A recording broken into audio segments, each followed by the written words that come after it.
दो नंबर इसमें से क्लियर हो जाता। कितना नंबर? 2 नंबर। तो ठीक है, चलिए देखते हैं यहाँ पर। सबसे पहले देखते हैं उपमा अलंकार। तो उपमा अलंकार की परिभाषा इस तरीके से है, जहाँ किसी वस्तु या व्यक्ति की किसी अन्य व्यक्ति या वस्तु से समान गुणधर्म स्वरूप के आधार पर तुलना की जाए या समानता बताई जाए, वहाँ उपमा अलंकार होता है। देखिए ध्यान से पढ़िए, इसका मतलब क्या है। सबसे पहले मतलब समझिए, वरना आप फिर भूल जाएंगे। देख सकते हैं, जहाँ के मान लीजिए कोई व्यक्ति है, कोई वस्तु है, ठीक है, उसको हम दूसरे व्यक्ति या वस्तु से एक प्रकार से कंपैरिजन करते हैं, तुलना करते हैं, बस सिंपल है उपमा अलंकार।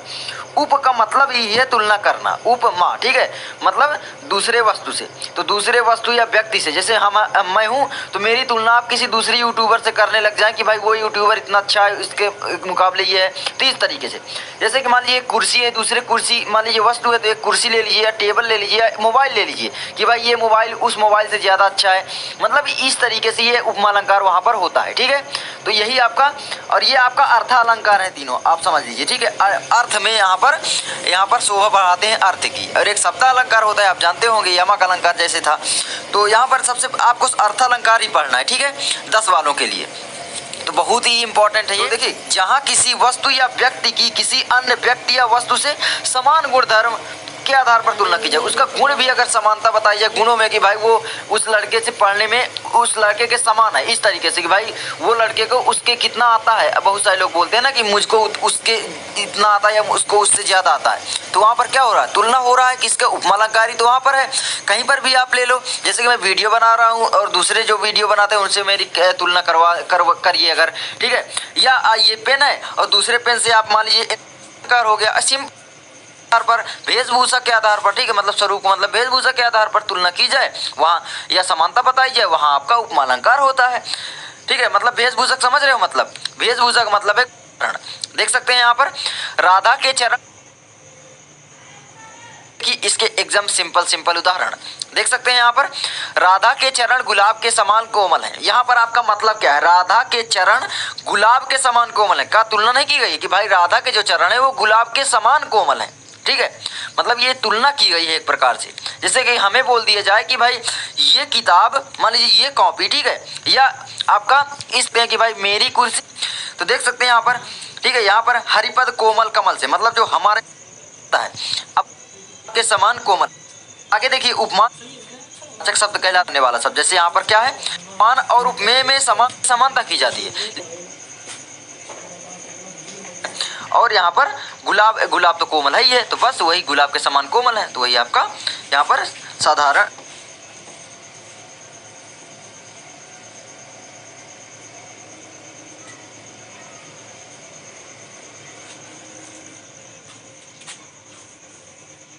अब हम बढ़ते हैं रूपक अलंकार की ओर।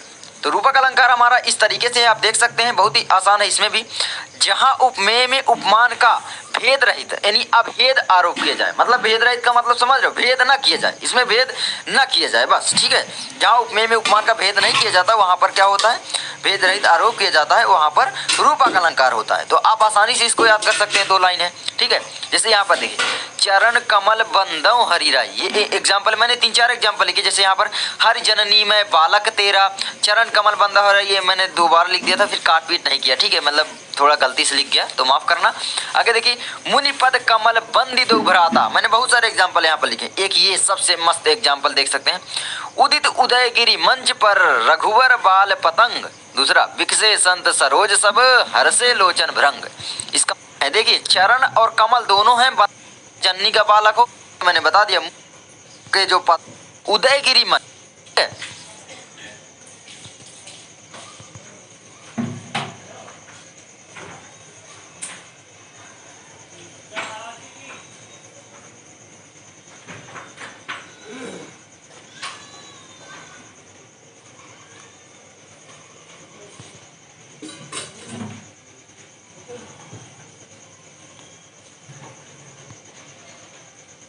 जो कमल था, ठीक है। लेकिन यहाँ पर देखिए, जिससे समानता की जाए और जिसकी समानता, जिससे समानता की जाए, ये जिसकी समानता बताई जाए, ठीक है। तो जहां उपमेय में यानी क्या है, उपमेय में उपमान की संभावना की जाए वहां उत्प्रेक्षा अलंकार होता है। सबसे पहले आप उपमा अलंकार क्लियर कीजिए, उपमेय और उपमान क्लियर कीजिए, तब इस पर आइए आसानी से समझ जाएंगे। जहां उपमेय में उपमान की संभावना की जाए, मतलब संभावना एक प्रकार से प्रकट की जाए, ठीक है, संभावनाएं हो, वहां उत्प्रेक्षा अलंकार होता है। जहां उपमेय में उपमान की संभावना प्रकट की जाए वह उत्प्रेक्षा अलंकार होता है, या संभावना की जाए, बात एक ही है। जैसे यहाँ पर देखिए, पुलक प्रकट करती है धरती हरित तृणों की नोकों से, ये आपका हो जाता है पुलक प्रकट करती है धरती हरित तृणों की नोकों से, तो ये आपका एक एग्जाम्पल हो जाता है। दूसरा एग्जाम्पल देखते हैं, तो दूसरा एग्जाम्पल देखिए, सोहत ओढ़े पितुपटु श्याम सलोने गात मनो नील मणि शैल पर आतपु परयो प्रभात, ये भी आपका एक एग्जाम्पल है, ठीक है। बहुत ही सिंपल एग्जाम्पल है, आप देख सकते हैं।